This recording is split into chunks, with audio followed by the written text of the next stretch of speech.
بن عبید اللہ کہتے تھے کہ نجد والوں میں سے ایک شخص حضرت صلی اللہ علیہ وسلم کے پاس آیا، سر پریشان یعنی بال بکھرے ہوئے تھے۔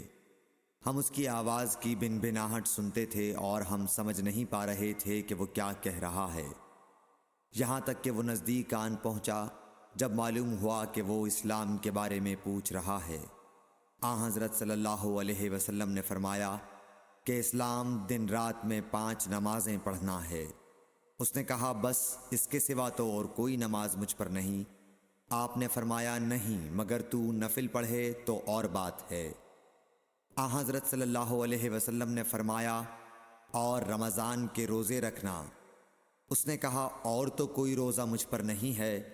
آپ نے فرمایا نہیں مگر تو نفل روزے رکھے تو اور بات ہے۔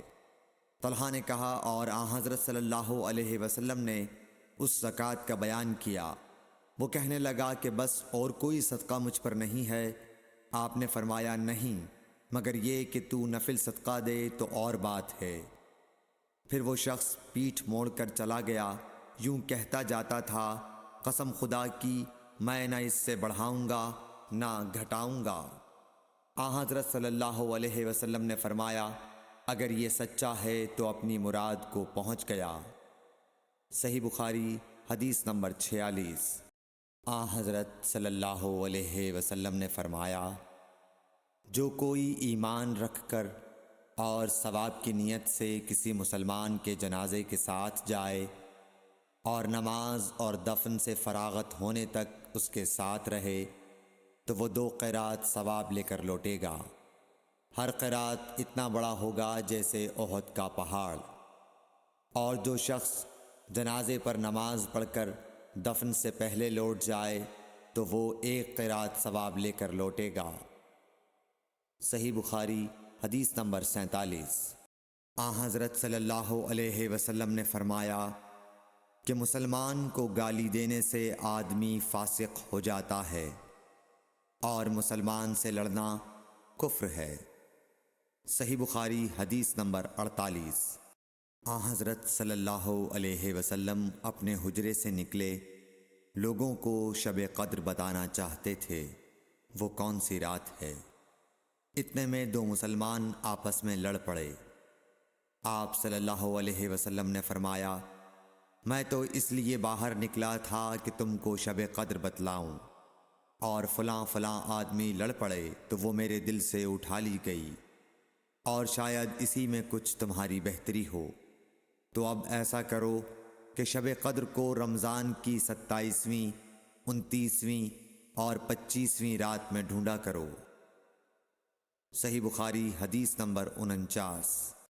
ایک دن حضرت صلی اللہ علیہ وسلم لوگوں میں تشریف فرما تھے کہ آپ کے پاس ایک شخص آیا اور پوچھنے لگا کہ ایمان کسے کہتے ہیں۔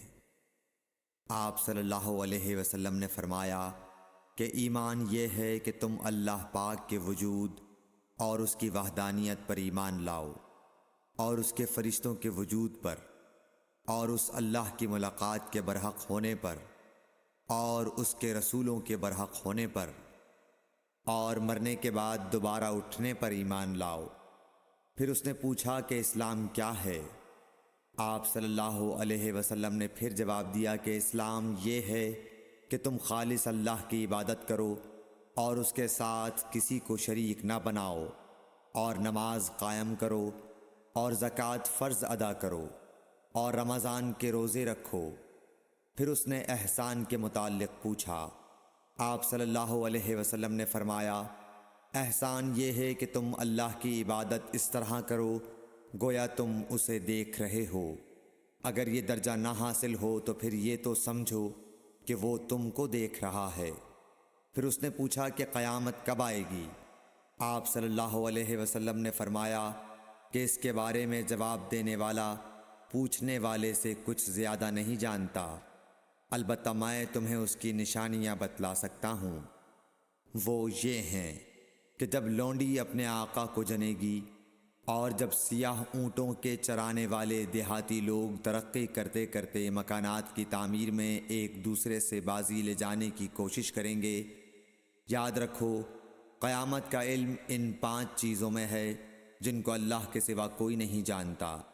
پھر آپ صلی اللہ علیہ وسلم نے یہ آیت پڑھی کہ اللہ ہی کو قیامت کا علم ہے کہ وہ کب ہوگی۔